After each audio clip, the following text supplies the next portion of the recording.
Prospecting. Now, if you've ever been in sales, you know that prospecting is one of the most difficult and grueling jobs that you can do. A lot of times you might be sending out emails, cold calling people, and nobody is really responding. Or even if they do respond, they just tell you to stop, go away, and never talk to you again. And I see a lot of new salespeople out there say something like, oh, it's all about a numbers game. You just gotta keep reaching out to people. But in fact, if you're doing this the wrong way, nobody is going to respond no matter how many people you reach out to. So what I want to do in this video is share with you some of the best and most effective ways to prospect, get meetings with real customers so that you can eventually close deals. And you want to make sure that you watch this video until the end, because if you don't know how to prospect properly, you can just end up wasting months of your life and just trying to reach out to people that just don't care about what you have to offer. So that said, if you want to know how you can take your prospecting game to the next level, make sure you give this video a like, subscribe, and turn on the notification bell. All right, so when it comes to prospecting, we're going to use something called the scientific method. Now, for those of you who, learned this in school, essentially it's how scientists do very basic experiments. And we're going to use the same exact process to do our prospecting. Now, the first thing when it comes to prospecting is you have to have a hypothesis. So essentially, when you have a hypothesis, all you're really asking yourself is, who is going to be a good fit for my product or service? You don't actually know who is going to be a good fit. You just have to have an educated guess based on your experience and research. So let's go ahead and give you an example. Let's say you're selling some type of software and you're selling to small, medium businesses. Specifically, your hypothesis, you might be, you want to sell software to companies in California, and you want to sell to, let's say, yoga studios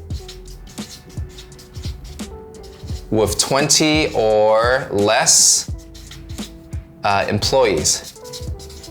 Okay, so this right here is an example of a hypothesis. You have a product or service, right? Let's say in this case, a software, and you're basically making a guess. And you're gonna say, okay, I think that California businesses who are yoga studios who have 20 employees or less might be a good fit for my product or service. Now, the thing is, it's a hypothesis. You don't actually know the answer to this yet, but you're willing to put in the effort to test it. And that's where the cold emails and everything like that comes in. So let's go ahead and put this in a box.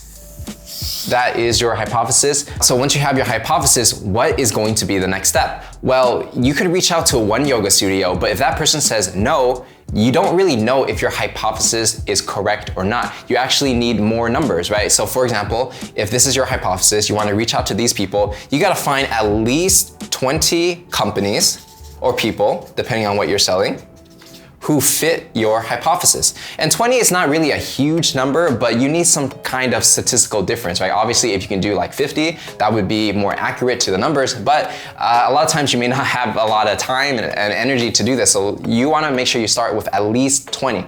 So find 20 companies who live in California, who have yoga studios and have 20 employees or less, and you reach out to these people all at once using the same type of messaging. So the next step is, how do you reach out to these people? Well, there's many different ways, like cold email, LinkedIn, cold calling, but for our example today, we're gonna use cold email. So you got the hypothesis, you got 20 companies, you make a list, you can just do it on Excel sheet or Google Sheets, whatever is easier for you, right? Because you wanna just keep this simple in the beginning. So now what you wanna do is you wanna craft your email, right? So if you're sending an email to these people, right? So it's 20 emails going to 20 different companies. You basically can write the same thing and send it to all 20 companies. And the reason is because your hypothesis is that this type of demographic will be a good fit for your product or service. And usually, if you believe this, there's some kind of pain that they experience that you can solve. So it doesn't matter if you have one yoga studio over here, one yoga studio over there, they all experience the same problem based on your hypothesis. And that's why you can literally copy and paste your exact same messaging to 20 different companies and nobody can tell the difference. So once you do that, 20 companies, you send 20 emails, you wanna make sure you send it in the morning. So I would recommend 6 a.m. To 7 a.m. From my experience, you actually get a higher open rate with this when it comes to cold email, and that's because people check their emails first thing in the morning, and if you're there in their inbox, they're gonna check it. So once you send these emails, some people are gonna respond, some people aren't gonna respond, right? So let's go ahead and categorize this. So some people are gonna say, stop spamming me, I don't want to read your email, I'm not interested, right? And they don't like whatever it is you have to offer. And that's okay, because when you make this hypothesis and you make this list, you don't know who's interested, you don't know who is not interested, right? And you just have to try it out. So some people, they're gonna say, don't bother me, and that's totally okay. That's actually very normal. Other people are neutral. They might be kind of interested, maybe they ask a question over email, but they don't really follow up, or maybe they don't take a meeting with you, and that's okay too, because maybe in the future you can reach out to them. Now, here's what you're actually looking for. You're looking for the people that are very interested in what you have to offer, right? Assuming your hypothesis is pretty decent, you wrote a pretty good email and you sent it at the right time, you're gonna get some people that actually are interested in what you're selling. And so these people are the people you're going to schedule a meeting with. And you can do that via email and follow up with the next step. So how you want to think about this is that most people will either fall in this camp. They won't be interested, or they're neutral.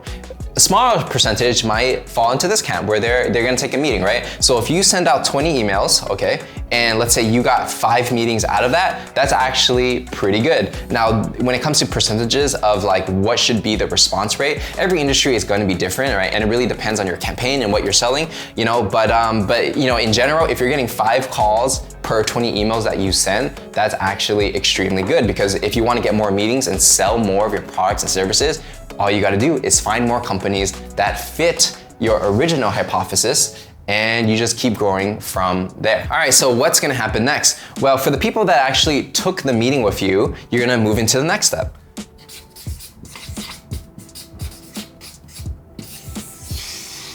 Right, so you're gonna actually get into the meeting. And so when you talk to your prospect over the phone, right, you're basically asking them questions to see what their pains are and how you might be able to help them. So in that meeting, you will find that either they are interested in moving forward and buying your product or service, or maybe they're not. And if they're not, you have to ask why. Why exactly, they took the meeting for a reason, meaning they're somewhat interested, but if they don't want to buy, you have to figure that out, so that when you do another meeting with the next customer, you can change up your pitch so that it tailors towards what people actually need.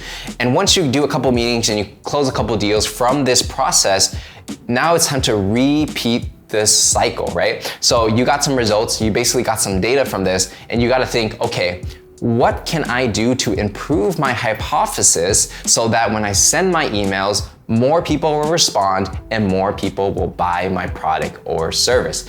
And essentially, when you repeat this process over and over and over, you're gonna understand your customer so well, and you're gonna know how to craft your message, and you're gonna know how to pitch your product and service in such a specific way that appeal to this demographic, that your likelihood of actually selling dramatically increase compared to where you start. But again, if you're starting out, you gotta start out with one idea, right? Usually the first one is not gonna work, and that's totally okay. You try it out, get some data, learn what your customers like and learn what they don't like, and you try it again. And if you're a salesperson, this is basically your job. It's just to generate leads, close deals. Generate leads, close deals, and the cycle constantly repeats. Now, once you get this cycle going and you're closing deals and it's working, if you want to take it to the next level, all you have to do is just scale it up. Because if you have a good hypothesis and you really narrow down like who exactly is going to buy your product or service, all you got to do is expand. So in this example, I said, let's go for the people in California, start in one state. But if you find that any yoga studio might be a good fit for your product or service, then you might say, okay, now let's go to New York, let's go to Texas. And you basically go to all the different places that fit your original hypothesis. So it's actually much easier to scale once you get a good hypothesis going. But if you try to go for everybody all at once, whether they're in New York or California, it doesn't really matter, because if you don't understand why people are buying, you can't scale. So you want to start small, get something working, get it going, and then scale up from there. And once you get it going and you know how to sell your product or service, then you can just go to the moon. And so with that said, those are going to be the simple steps that you can use to start prospecting more effectively, right? No more just reaching out to random people and hoping that they take a meeting with you. You got to come up with a hypothesis, collect that data, get that feedback, and just do that again. So that said, if you enjoyed this video, make sure you give it a like, subscribe, turn on notifications. And if you're looking to take your sales game to the next level, I got a free training for you. All you got to do is click the link in the description and it's going to take you there. So with that said, my name is Patrick Dang, and I'm going to see you guys in the next one.